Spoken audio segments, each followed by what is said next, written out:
Hello friends, welcome to all of you. मैं प्रशांत चौबे आप सभी का स्वागत करता हूं। उम्मीद करता हूं आप सभी अच्छे होंगे, अच्छे से पढ़ाई कर रहे होंगे। तो यूपी बीएड 2020 को लेकर जो टेस्ट सीरीज चल रही है, तो इसमें 11वां ये टेस्ट सीरीज है। 10 तो हमने देख चुके। तो मध्यकालीन इतिहास से जुड़े हुए क्वेश्चन हैं, एमसीक्यू हैं और टॉप 50 एग्जाम में पूछे जाने वाले ये क्वेश्चन हैं और टॉप 20 हिस्ट्री के क्वेश्चन रहेंगे। और यह जो कोर्स है आपको बेनिफिट करेगा यूपी पीसीएस की बीईओ की exam, UP triple SC, SSC, RRB railway और यूपी पीसीएस प्रीलिम्स में तो सबसे ज़्यादा करेगा। और इस चीज़ को बताने से पहले ये चीज़ कहना चाहूँगा कि बहुत कम उम्मीद है अब की बार की यूपी बीएड 2020 का एंट्रेंस हो सकता है कि आगे जो टेस्ट सीरीज आएँ तो यूपी बीएड की ना हो के सीएचएसएल की हो और एसएससी की हो, रेलवे के लिए हो और यूपी पीसीएस प्रीलिम्स के लिए हो।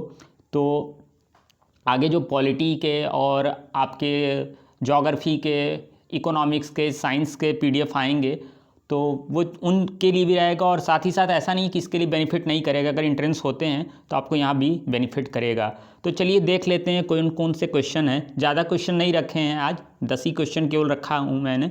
तो मध्यकालीन इतिहास से जुड़ा हुआ क्वेश्चन है। तो सबसे पहले है कि राणा सांगा ने निम्नलिखित युद्धों में से किसमें बाबर के विरुद्ध लड़ाई की थी। तो ऑप्शन है पानीपत का प्रथम युद्ध, दूसरा ऑप्शन है खानवा का युद्ध, चंदेरी का युद्ध, घाघरा का युद्ध। ठीक है, तो सीधा सीधा जो है खानवा का जो युद्ध था वह जो है राणा सांगा और बाबर के बीच लड़ा गया था। जब भी बाबर से क्वेश्चन आए तो जो है एक चीज़ याद रखिएगा कि बाबर जो है वह खानवा के युद्ध में जो है वो राणा सांगा से युद्ध किया था। तो खानवा का जो युद्ध था 16 मार्च 1527 को बाबर और राणा सांगा के बीच हुआ था। और इस युद्ध में राणा सांगा की जो थी वो पराजय हुई और बाबर जो है वह इसमें जो है वह विजयी हुआ। और इस युद्ध के उपरांत जो है वह बाबर ने गाजी की उपाधि धारण की थी। तो कभी कभी क्वेश्चन आता है कि किस युद्ध के उपरांत जो है बाबर ने गाजी की उपाधि धारण किया, तो खानवा के युद्ध में। अब बाबर का जो प्रथम युद्ध था वो पानीपत का प्रथम युद्ध था।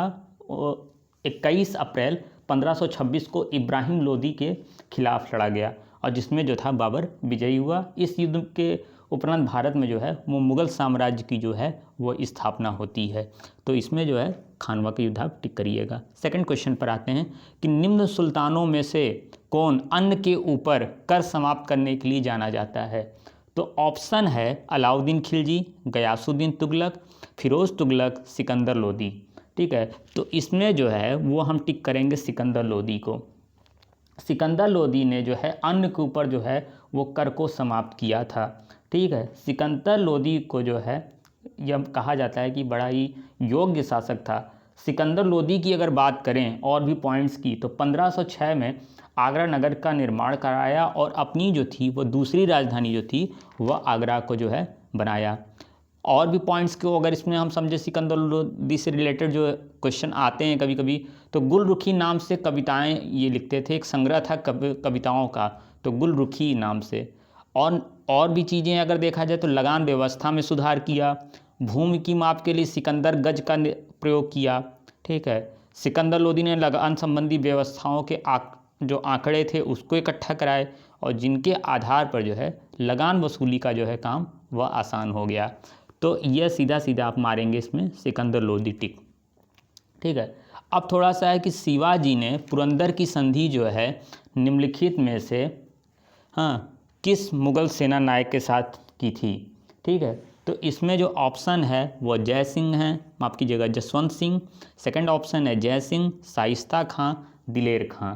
ठीक है, तो इसमें जो है ऑप्शन हम टिक करेंगे जय सिंह के साथ। ठीक है, शिवाजी ने पुरंदर की जो संधि थी मुगल सेना नायक जय सिंह के साथ की थी और इस संधि की शर्तें के ही साथ जो है शिवाजी ने अपने जो 23 किले थे जिनकी वार्षिक आय जो थी 4 लाख हुड़ थी।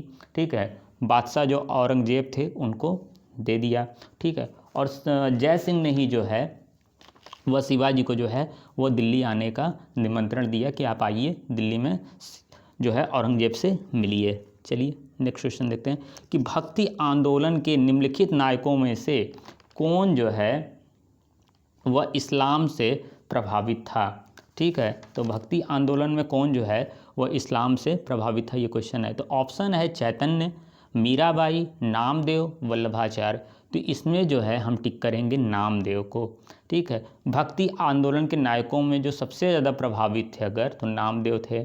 और नामदेव का जो जन्म था वो 1270 में हुआ था, एक दर्जी परिवार में महाराष्ट्र में हुआ था। और ये संत ज्ञानेश्वर जो थे उनके समकालीन थे। ठीक है, नामदेव जो थे वारकरी संप्रदाय से जो थे वह संबंधित थे, और महाराष्ट्र में भक्ति आंदोलन को सबसे ज़्यादा इनके द्वारा ही लोकप्रिय बनाया गया था इनके द्वारा। चलिए, ऑप्शन है कि क्वेश्चन है कि सर्वप्रथम लोक निर्माण विभाग की स्थापना। तो ऑप्शन है अलाउद्दीन खिलजी, बलबन, ठीक है, फिर उसके बाद जो है फिरोज शाह तुगलक, इल्तुतमिश। ठीक है, तो इसमें से किसके द्वारा जो है लोक निर्माण विभाग की स्थापना कराई गई थी? तो इसमें हम टिक करेंगे फिरोज शाह तुगलक को। देश की आर्थिक व्यवस्था को सुधारने में, यानी सल्तनत काल में जो थी उसकी व्यवस्था को, आर्थिक जो व्यवस्था थी उसको सुधारने में इनकी गहरी रुचि थी। और इसने जो है लोक निर्माण के लिए एक बड़ा विभाग स्थापित किया जो सरकारी निर्माण कार्यों की देखरेख करता था। उसमें कई नहरों की खुदाई कराई गई, कई की जो मरम्मत थी उसको करवाया गया। फिरोज शाह तुगलक के शासनकाल में ही जजिया से एक अलग टैक्स बनाया गया, वह भू राजस्व का ही हिस्सा था। ठीक है, तो जजिया जो कर लगाया गया वह उसके ही बराबर जो है एक भू राजस्व टाइप की भी चीज़ चलाई गई। चलिए अब नेक्स्ट क्वेश्चन देखते हैं, छठे नंबर को, कि जौनपुर नगर की स्थापना किसने की थी? तो ऑप्शन है मोहम्मद बिन तुगलक, फिरोज शाह तुगलक, इब्राहिम शाह सरकी, सिकंदर लोदी। तो जौनपुर नगर की स्थापना किसके द्वारा कराई गई थी? तो ऑप्शन जो है इसमें हम टिक करेंगे फिरोज शाह तुगलक। जौनपुर नगर की स्थापना फिरोज शाह तुगलक ने अपने जो चचेरे भाई थे फर्रुखुद्दीन जौना, जिनका नाम था मोहम्मद बिन तुगलक, की स्मृति में कराया था। ठीक है, 300 नए नगरों की स्थापना जो है फिरोज शाह तुगलक को जाता है। 1200 बाग लगवाए थे इन्होंने। ठीक है, पूरे भारत में जहाँ जहाँ पे सल्तनत काल की सत्ता थी। ठीक है, 1397 में जौनपुर के जो सूबेदार थे ख्वाजा जहान ने मोहम्मद तुगलक की अधीनता अस्वीकार कर जौनपुर में जो है वह सरकी नामक जो है नए राजवंश की नींव डाली।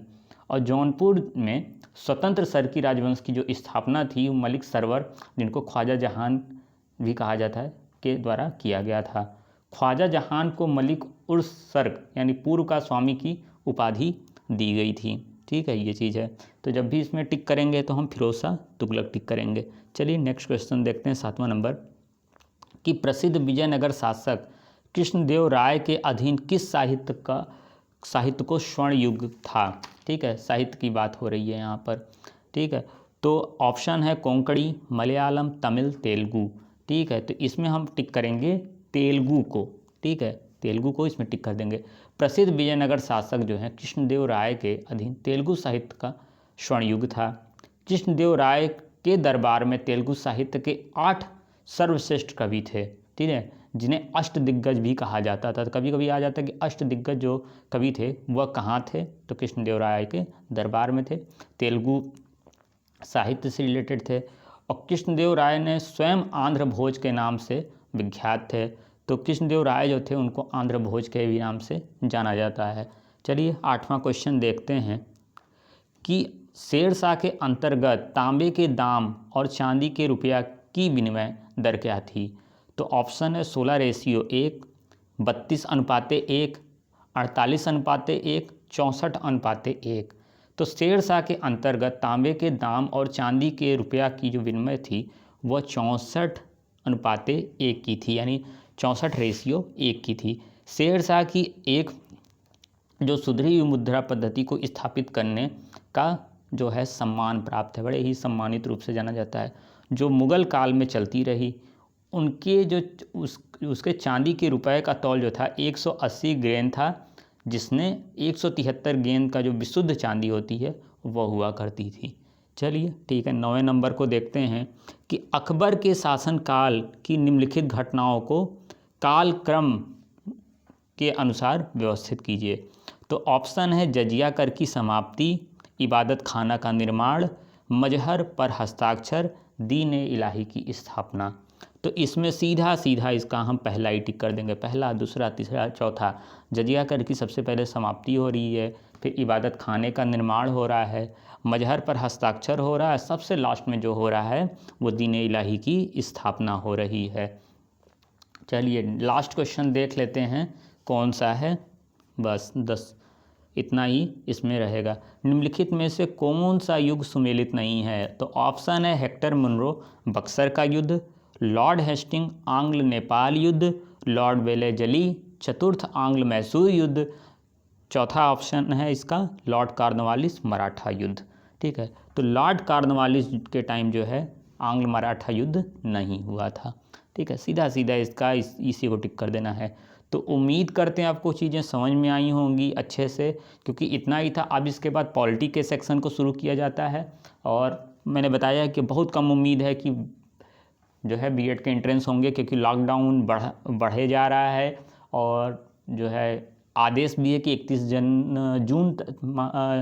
मई तक कोई भी इवेंट नहीं किए जाएंगे। उत्तर प्रदेश की बात करें तो 30 जून तक जो है किसी प्रकार का कोई जो है सोशल गैदरिंग नहीं होगी। तो बहुत ही कम धुंधली सी उम्मीद है कि इंटेंस होंगे। तो उम्मीद करते हैं आपको चीज़ें अच्छी लगी होंगी, अच्छे से समझ में आई होंगी। तो आप अभी पढ़ाई करते रहिए। तो अभी के लिए धन्यवाद, नमस्कार, जय हिंद।